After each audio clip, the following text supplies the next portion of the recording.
Hello, and welcome to Misconceptions and Using Released OGT Items as Pre-Assessment. I'm glad you could join us.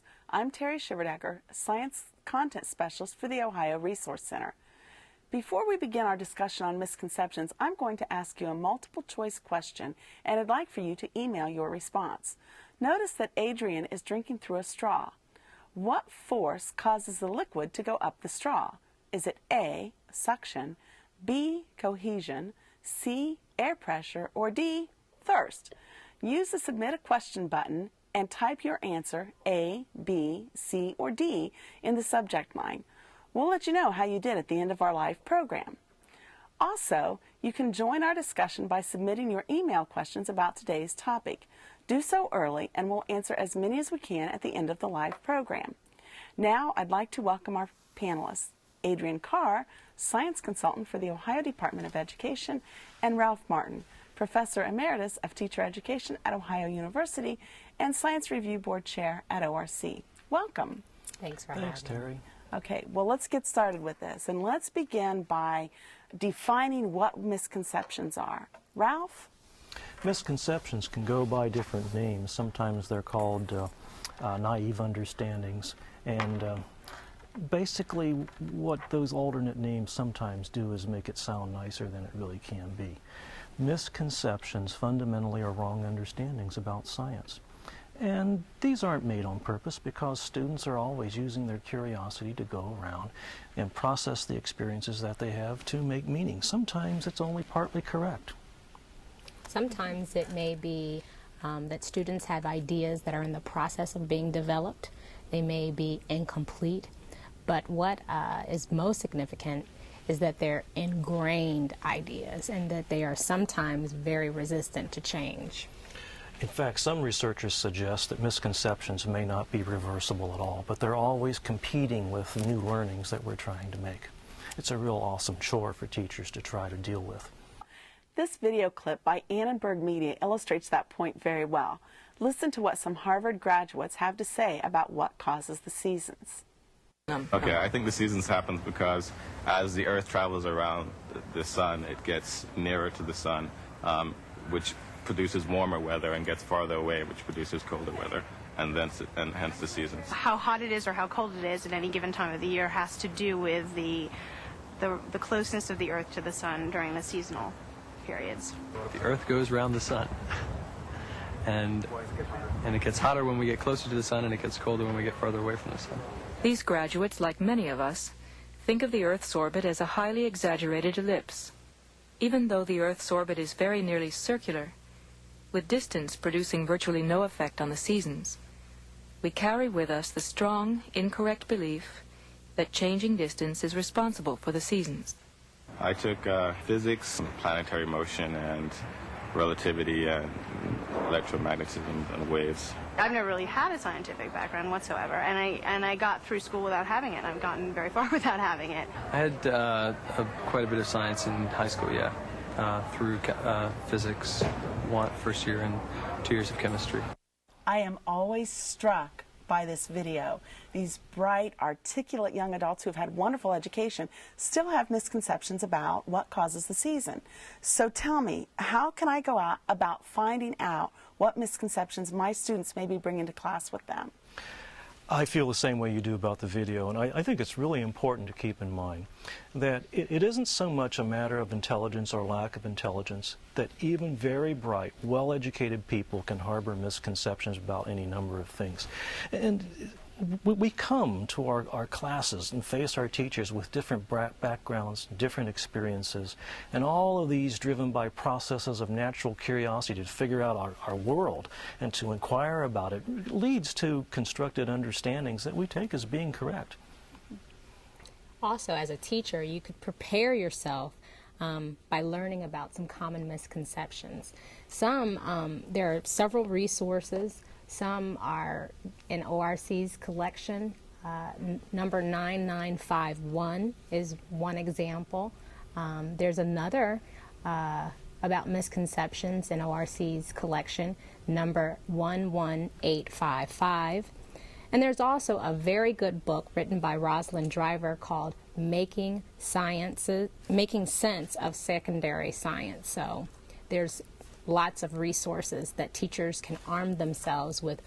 What do my students really know before you teach the lesson? Mm-hmm. And then I think too, along with what do my students know, knowing what's the takeaway point, what is it that I want to do in this lesson, and as you mentioned, what do the kids know? What are they bringing into it? Ralph, what are some strategies that we can use? Well, the simple one is, and the obvious one that we probably need to use more, is talk to them, listen to them, probe, go a little deeper than the superficial answers. Spread the questions around and involve all the learners. Don't just assume that because a sampling of hands in class are giving you the answer that you want to hear, that they all have it. That's not really the case. In fact, we need to involve students in situations that cause them legitimately to talk to each other and challenge each other's perspectives by asking for evidence, and listen in on that too to hear how the dialogue is going. If we do this early, and if we do this often in our lessons, we're going to take many strides in uncovering the misconceptions that might surprise us. Okay, so we want to know what are some common misconceptions so we can have some ideas ahead of time what thoughts our students might be coming into class with. And we really want to talk with them in depth about what they're learning and listen closely to the wrong answers as well as the right answers. We can learn a lot about our students' thinking then. So now that I've identified the misconceptions, how can I overcome the misconceptions or avoid teaching misconceptions? Well, I hope that we could avoid them in the first place, and maybe we can talk about that. But in terms of dealing with the misconceptions, we have to be honest with ourselves and face that there is no easy fix for this. The beliefs are deeply ingrained in the learners' minds, and what's there is there. We cannot simply retell them what the correct answer is, or just reteach the lesson the way we did before, and hope that any of the incorrect learning is changed. That's just not likely to happen. Dealing with misconceptions requires us to be creative. It requires us to be interactive, find out what students are thinking and why they're thinking it, and to take responsibility for some of the things that we might do that we don't think so much about. For example, how we use language. There is such a thing as vernacular misconceptions that deals with how we use language. And one that I've read in the literature deals with glaciers. If I say glaciers retreat, we know what that means. But if you take it at face value and think about what the word retreat likely means to a younger learner, they may form this erroneous belief that, well, somehow glaciers decide to get up and go away, when in fact we would be better off using word substitutions that are more accurate, like glaciers melt or maybe even recede. Myths also are a part of the problem. If you consider how many of us have never heard lightning strikes twice in the same place, if I can get that up, because it's such a myth. The people we respect tell us that. We tend to believe it without questioning it, but it's not really true. Does lightning have a mind of its own and decide where or where not it will strike? No, it just doesn't work that way. Myths are oftentimes passed down from the generations, and they can be a part of the misconceptions that learners bring with them. But students are in the business of making meaning, so we should be in the business of helping them make new meaning from what they bring with them and the new experiences that we provide that accrue into the target conceptions that we have for our lessons. Okay, so if I'm working with my students and I've got this understanding that they're bringing these ideas into class with them, how would you go about using release test items to expose some of those misconceptions? How does that play out in the classroom? Adrienne? Well, one example that we've selected is you'll see a picture of a foot. The foot is indicated to move forward, and it's resting on a hard surface. And if I were teaching, I'd use that as a prompt, and I'd read the script or the words that are written for that particular question. Describe the interaction between the foot and the sidewalk as a person moves forward along the sidewalk. I like this item, and one of the things I like about it is that we can look at the diagram and we can look at the wording of the item. For example, when you use the word interaction in reading the question, what did you mean by interaction? Well, I would hope that the students would know that the question is asking them to identify what is going on between the foot and the hard surface or the sidewalk. So language usage would seem to be a matter here. Is there a way that you might rephrase that so it's more familiar with your learners? I'd probably say something like, what's happening between the foot and the sidewalk? What kind of answers do you think you might receive? I think that the students would probably focus on the foot. Is there anything else that might be happening that you would want them to be thinking about? Absolutely.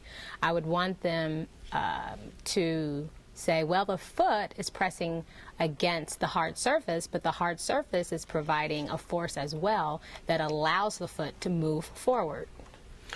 So you're looking for more than what might be initially evident to the learners. You want them to interpret the figure and the items that are given to them as a way of reasoning, reasoning through several kinds of processes.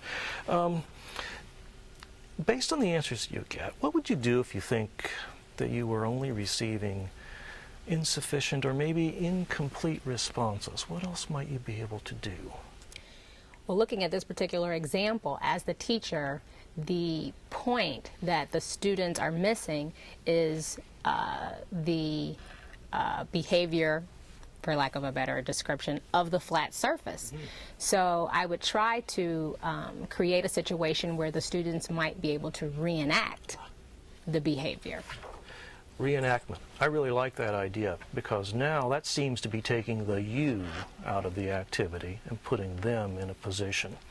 And it's this personal interaction with the materials that would seem to help them to get that idea. But what else could you do that might cause them to focus in? Help me focus in too.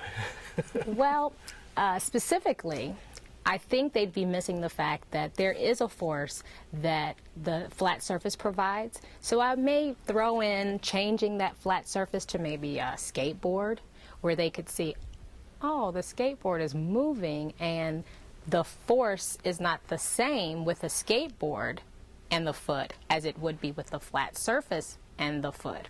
Or maybe they could use an example of ice skating or walking on ice. So there are multiple things, some that might require more time, some that might require a little less time. I think that's exactly the kind of effect that you want to have. Okay. And the time issue, I think, is an important one, Ralph. You can do some of these things in a very little bit of time. Not everything has to be elaborate and drawn out. Sometimes a quick demonstration will work. Adrian, can you provide some more examples working with released OGT items? Well, there's an example using life science, and you'll see on the screen there's a picture that shows a single-celled organism, and the caption is asking the student to identify the structure that enables that particular organism to move. Here, it's very important to encourage the students to share their thoughts, having an environment where it's okay that they get the answer wrong. It's okay. There are other NSTA probes, work by Keeley, Eberly, and Farron, that teachers might be able to use. Teachers might be able to develop their own probes, think, pair, share, journal prompts, and one that I particularly like is bringing popular media into the classroom, because students are very conversive about what they see on TV, and they're able to go into detail, and the teacher may be able to kind of channel that interest onto the concept that that she or he is trying to help the students understand. I really particularly like what you said about making the students feel comfortable, that it's okay sometimes to have the wrong answer. I hope we have some time to maybe come back to that a little bit in our session today. So what are some of the things that teachers can do with the students to avoid the formation of misconceptions? I think that it starts with us. As we're thinking about planning for instruction, we ask ourselves a simple question: what's the point? More specifically, what is the concept we want the students to take away? And what are the learning objectives that are going to expose the students in meaningful ways so that they get that point? Not in a memorized kind of way, but in a constructed way that has meaning to them. So inquiry processes tend to really stimulate the kind of thoughtfulness that goes into concept formation. There's an ORC lesson that's particularly challenging. It is lesson number 8052, and it's titled "It's Gravity."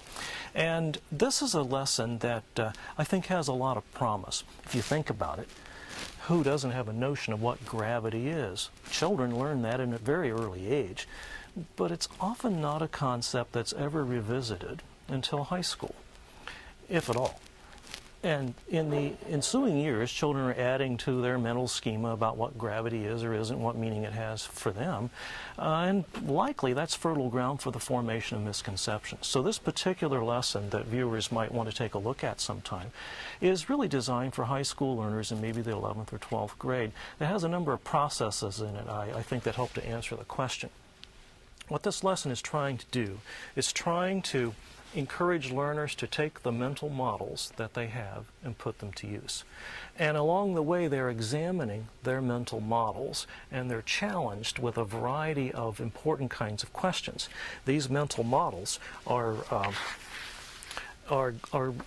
going to help learners to uncover some myths and misconceptions that they may have about the concept of gravity.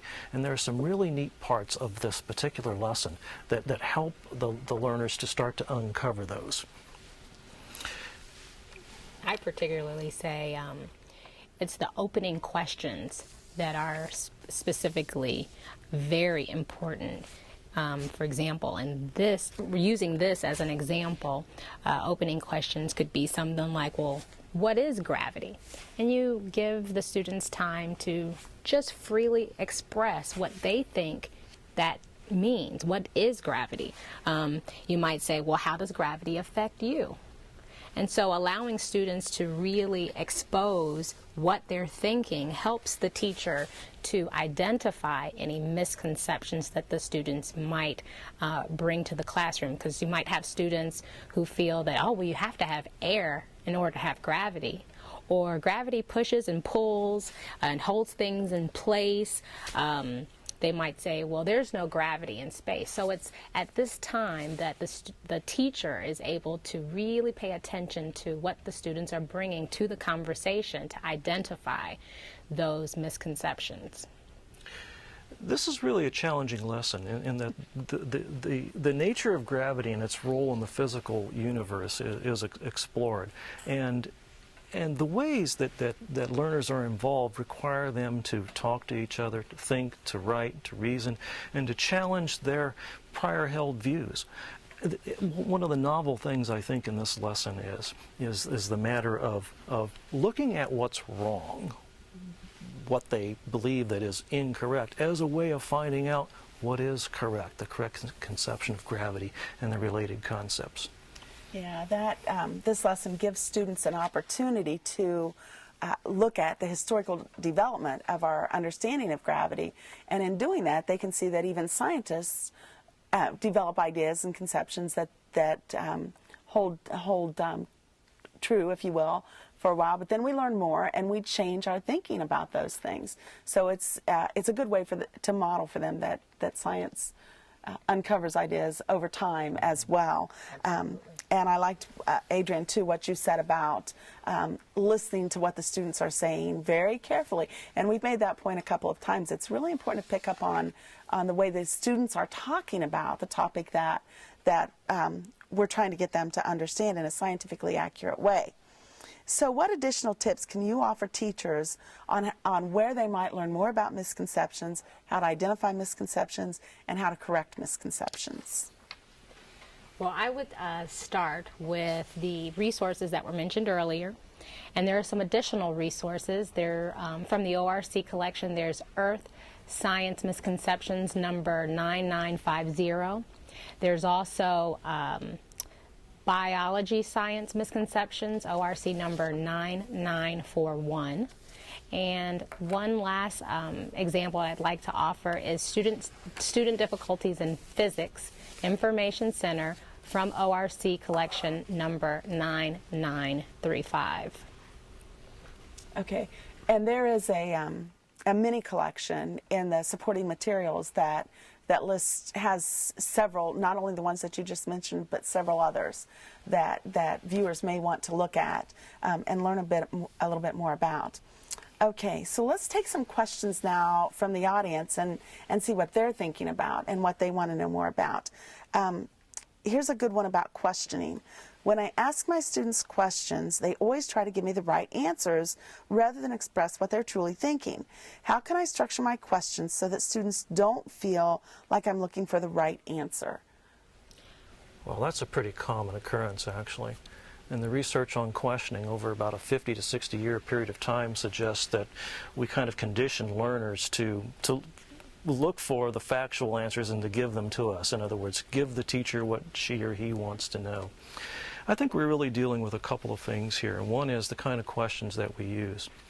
Open-ended questions are less threatening for learners. Questions that kind of wave a big green flag that says, hey, whatever you think the answer is to this question is just fine, as long as it's on the nature of the question is perfectly acceptable. Divergent questions do that very well.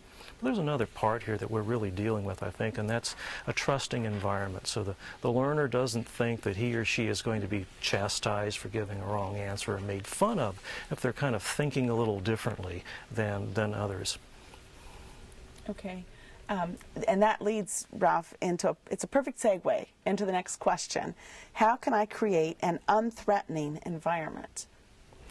I'd like to offer that when I was in the classroom, I was very explicit in sharing with the students that we all are a family, we are a team here, to try to create a nurturing environment for the students so that they did understand that, hey, it's okay if your answer is not the right answer, so that we could kind of work through together so that students could arrive and build their own knowledge with the correct concept. Okay, Ralph, anything to add? Well, yes, and the principle of that we probably have heard before, ask more, tell less, really does apply here in this particular case. And that's for most kind of classroom interactions, not just science as inquiry is one example where we often hear it. But the asking more, telling less requires something else too as another tool, and that would be wait time, the concept of wait time, how long we wait until we jump on an answer or give our own idea or rephrase it and pass it on.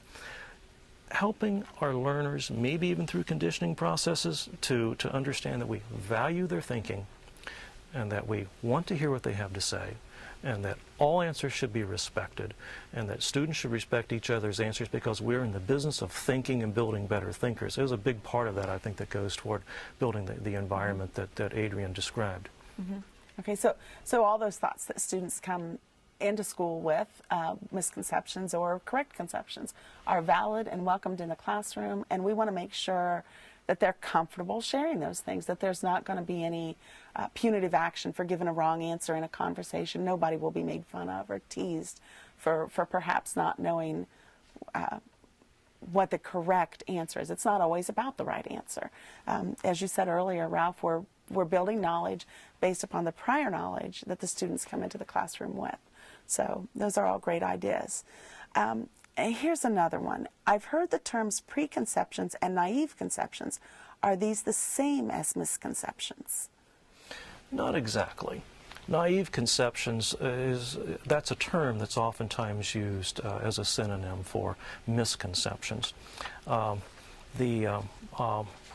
The preconceptions really are what Adrian was describing earlier in terms of preliminary understandings. Now, all the gaps may not quite be filled in there, but there are elements that are correct. Student yet doesn't quite know what he or she is missing, and there might be some wrong impressions that are beginning to form.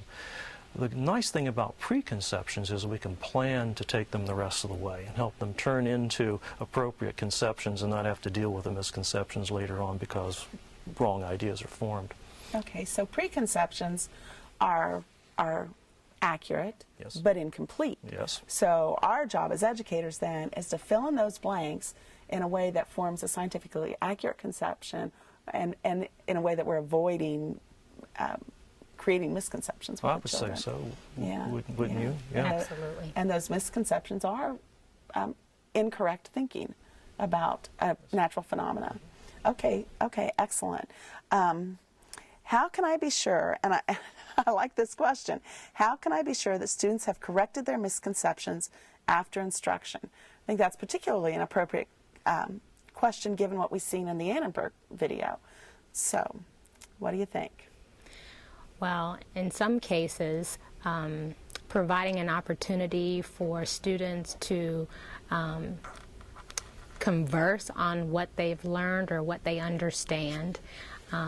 You can kind of listen to see where their thought processes are leading them.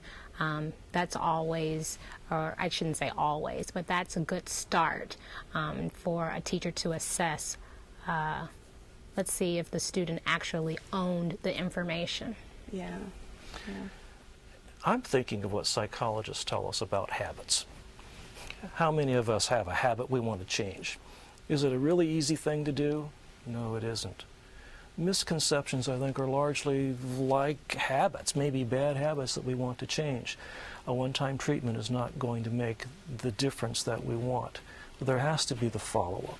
There has to be the repeated learning opportunities, authentically, in authentic situations where the meaning is not memorized for a test that's given back and taken as an indication that there's change, but it's really deeply internalized and acted upon. Projects are a nice way to do this, and a lot of student interaction in terms of revealing consistencies or inconsistencies in the conceptual change process.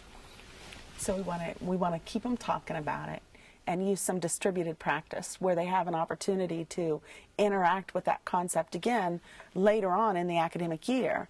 And I think, too, it's particularly helpful if when we give them those additional opportunities to interact with the concept and to share to us what they're thinking, if we tie that to the new concepts that they're learning rather than looking at each concept as a discrete and different piece. Here's something that's a little bit different. How does one teach a student to study for an inference-type question? Now, you might need to think about that for a minute. Well, the first thing I would offer is that students have to be presented with multiple opportunities where they're to use their knowledge to infer multiple opportunities in the classroom. I would start with that. Yeah. Ralph, anything to add? And experience comes to mind, classroom experiences, where learning an idea or a concept is not approached in one way. Multiple learning opportunities, I think, also helps with the inferencing process because the experiences give you something to think about. You've heard the expression, can't think about nothing. Well, other than being poor grammar, there needs to be a basis, I think, for inferencing also in terms of choices and options like Adrian was describing. Okay. Okay, those good responses. And I think to that opportunity, Adrian, rather than the idea of studying for an inference question, have students have multiple opportunities to make inferences so that they're very familiar with that scientific process skill, be able to make inferences based on the data that we have available. Now this is an interesting question, and it deals with life science misconceptions. Can you give an example of a whoops, I'm sorry, I misread that. Can you give a Punnett square misconceptions example? And, okay. I might offer maybe phenotype versus genotype, or students maybe not completely understanding that, the difference between the two and what that means in terms of how they set up their Punnett square and dominance versus recessive. Mm-hmm. And I know another one that I've read on that, and I think this actually comes out of that Driver book, is that students seem to be able to apply Punnett squares to other organisms, plants, pea plants, of course, and maybe to guinea pigs, but they have a difficult time applying Punnett squares to human characteristics. So I think, again, providing multiple opportunities in different and unique situations. There's an ORC lesson, it's called Martian Mummies. And in Martian Mummies, the students do some blood typing on Martians. And what they're using is precipitation reactions to show the coagulation of the blood types. And it's a great lesson. But it does exactly that. It takes this concept that we've learned in one way and applies it in a unique situation. So that's the one misconception that I can think of around Punnett squares, and an example of a lesson that you could use to correct that. And I have, I think, just one more question here. What role does inquiry play in the identification and remediation of misconceptions? I would offer with inquiry, the key is that you are encouraging the students to build their own knowledge. And with that said, you're encouraging them to understand a particular concept through experience. And going back to our previous examples, they're able to see, oh, that doesn't work. That's not what I thought it was going to come out to be, whatever the situation may have been. And so they deconstruct that idea on the spot. And then again, as Ralph said, you have to give them another opportunity to face that particular concept again so that they can realize and own that information. Oh, I remember this. I thought wrong about this before, and I know the right answer now. Oh, okay, great. Ralph, anything to add? Well, our inquiry processes, I think, provide rich opportunities for interaction between the learner and materials and experiences and so forth, and teacher interaction with the learners to informally assess what they're thinking and the misunderstandings they may have, the questions they may have, to hear the questions and hear the dialogue between the learners and so forth. But if you go through any one of a learning cycle model, for example, is really set up, I think, to accommodate these kinds of actions where students are engaged or they're confronted with maybe even some kind of discrepant event, whatever it is you're using as a hook.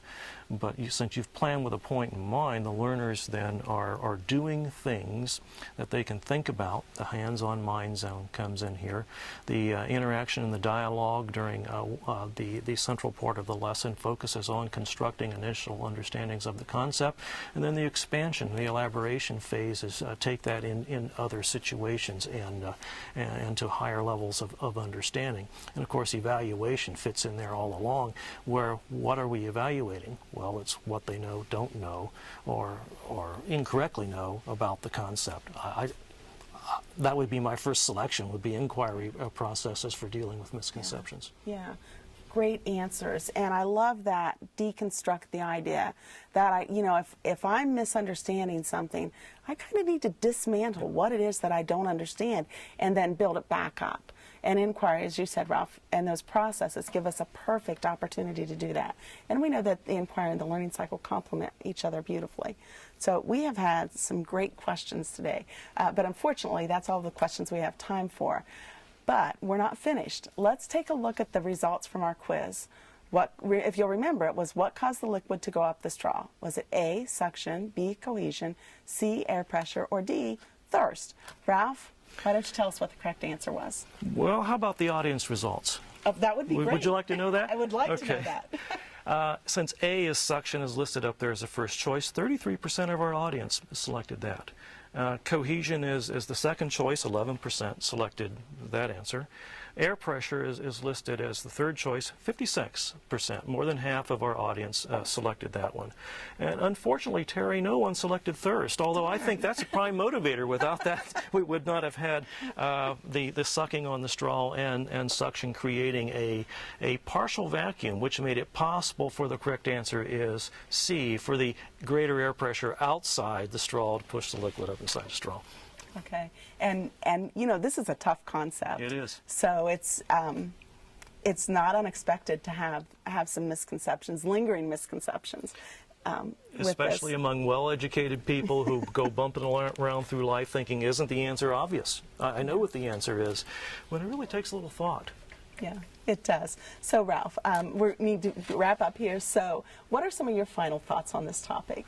One I hammer on a lot with students as they're preparing to teach is, what's the point of your lessons? Plan with that point in mind, and provide numerous opportunities for learners to build up to that point, to help them to develop the point, then use the point. In this case, I used the question, what's the point, for what is the concept? Okay. Adrienne, final thoughts? I think for me, I'd say that it is critical for students to understand that they are in a nurturing learning environment, and that they may not know the right answer now, but it is possible for them to know the right answer. They are able to get the right answer, and it's okay to make mistakes today. It's okay. Okay, great. Great points, great conversation. Thank you, Adrienne and Ralph, for participating in this program and sharing your expertise with other science educators in the state. Thank you. You're welcome. Thank you, Terry. And thanks to the Annenberg Media for their assistance. And thank you for your participation and email questions. In this webcast, we've discussed what misconceptions are, ways to identify misconceptions your students may have, and offered some strategies for overcoming or avoiding the inadvertent teaching of misconceptions. Additional information is available in the supporting materials found in the Science Instructional Strategies, a look at the OGT homepage at www.ohioRC.org/4/science/OGT. If you would like to learn more about these topics, please contact ORC at web@ohioRC.org. We would be happy to work collaboratively with you to plan building or district-wide professional development programs. For the Ohio Resource Center, I'm Terry Shiverdecker, wishing you success with all of your science instructional strategies.